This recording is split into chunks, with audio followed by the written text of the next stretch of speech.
E aí, pessoal, tudo bem? Nessa segunda-feira, o Corpo de Bombeiros do Amazonas conseguiu localizar uma das 7 vítimas do naufrágio que estava desaparecido. Trata-se do cantor gospel Fernando Grandez, que foi encontrado sem vida. Sou Marcos Pessoa e nesse vídeo eu vou contar para vocês as últimas informações sobre o naufrágio ocorrido aqui em Manaus, no Encontro das Águas, com a lancha Lima de Abreu 15.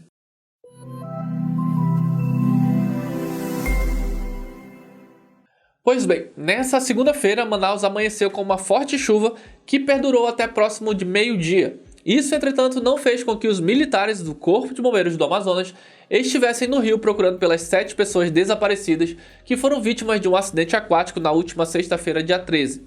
Eles estavam a bordo da lancha a jato Lima de Abreu 15, que saiu de Manaus com destino ao município de Nova Olinda do Norte, distante a 126 quilômetros daqui da capital. Infelizmente, a água entrou pela proa e o barco foi para o fundo. A embarcação estava com 80 pessoas a bordo, entre passageiros e tripulantes. E das 80 pessoas, 71 foram resgatadas sem ferimentos graves, 2 infelizmente vieram a óbito praticamente na hora, enquanto 7 pessoas ficaram desaparecidas. E nessa segunda-feira, o Corpo de Bombeiros localizou um corpo na área de buscas. E a confirmação no Instituto Médico Legal veio ainda há pouco pela noite. Tratava-se do corpo do Fernando Grandez. O Fernando Grandez era bem conhecido no cenário gospel amazonense por ser cantor e eventualmente fazer shows em diferentes eventos religiosos na capital. Ele tinha 39 anos e seu corpo foi encontrado no rio Amazonas. Bom, o corpo do Fernando foi encontrado por volta das 13 horas dessa segunda-feira, durante o 4º dia de buscas pelos desaparecidos. O corpo dele foi reconhecido no IML por um familiar. E após o corpo do Fernando ser encontrado, subiu para 3 o número de mortos e 6 pessoas seguem desaparecidas. As buscas pelos 6 continuarão nesta terça-feira com a atuação de mergulhadores, embarcações, drones, helicópteros e sonares subaquáticos. E segundo os bombeiros, a operação é complexa devido às fortes correntes e redemoinhos característicos da região, que a gente chama também de rebojo. E para receber esse apoio, o Corpo de Bombeiros instalou um posto de atendimento aos familiares que está funcionando no Porto Privatizado de Manaus. Bom, e como dito ontem pelo comandante do Corpo de Bombeiros, o Coronel Muniz, as equipes do Corpo de Bombeiro e da Defesa Civil seguem mobilizadas nas buscas pelos desaparecidos.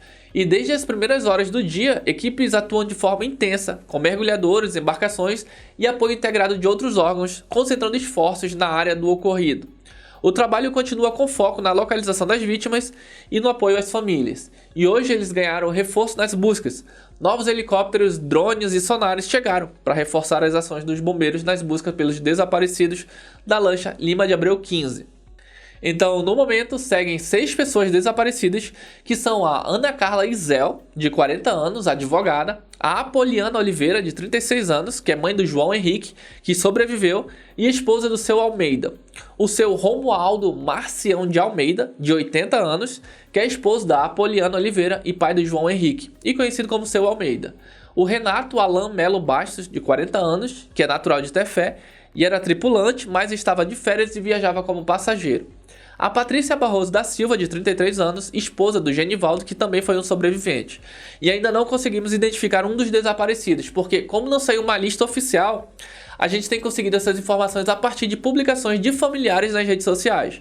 As autoridades estaduais divulgam apenas o número de desaparecidos e informavam antes um total de 7. Mas, como foi encontrado o Fernando, agora o número caiu para 6 pessoas desaparecidas.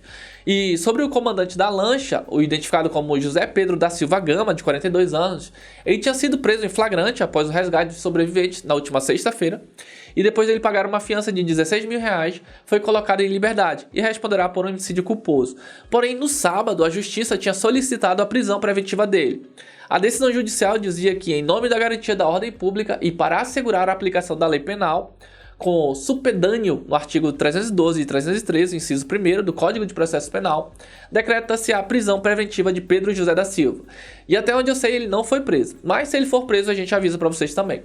A Marinha do Brasil informou que mantém equipes nas buscas pelo naufrágio da embarcação Lima de Abreu 15. E segundo o comandante do 9º Distrito Naval, foram empregados uma aeronave do 1º Esquadrão de Helicópteros de Emprego Geral do Noroeste, uma embarcação do 1º Batalhão de Operações Ribeirinhas e 2 lanchas da Capitania Fluvial da Amazônia Ocidental.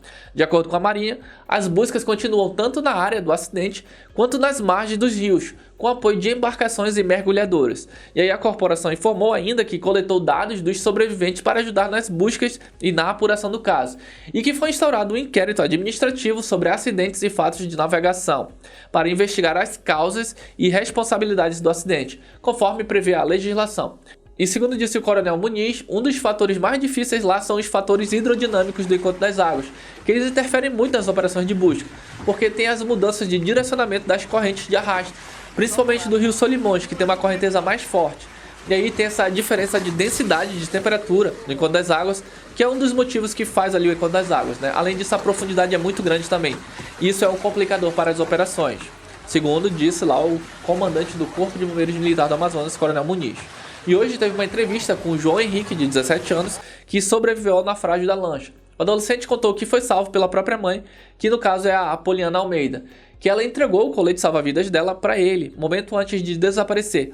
Daí o João disse que ele estava sem colete, a mãe tirou do corpo dela e deu para ele, sendo que ele sabia nadar e ela não. Aí ele contou que ela ficou segurando nele por um tempo, mas no desespero ela acabou se soltando. E aí lembrou que as últimas palavras dela para ele foi: "Filho, se salva", e que depois disso ela sumiu. Aí ele disse que está tentando transformar a dor em força enquanto aguarda notícias da mãe e também do pai. Que seus pais sempre foram seus melhores amigos, que sempre fizeram tudo por ele, e foi isso que fizeram naquele momento difícil, o salvaram. Bom, e esse foi o vídeo, espero que ele tenha sido útil. Se você achou que ele foi útil, deixa o like, comenta aí o que você acha disso tudo. Aperte o hype se aparecer, se inscreva no nosso canal. E quando se inscrever, não esqueça de ativar a campanha, porque assim que a gente lançar o próximo vídeo, você será notificado. Valeu!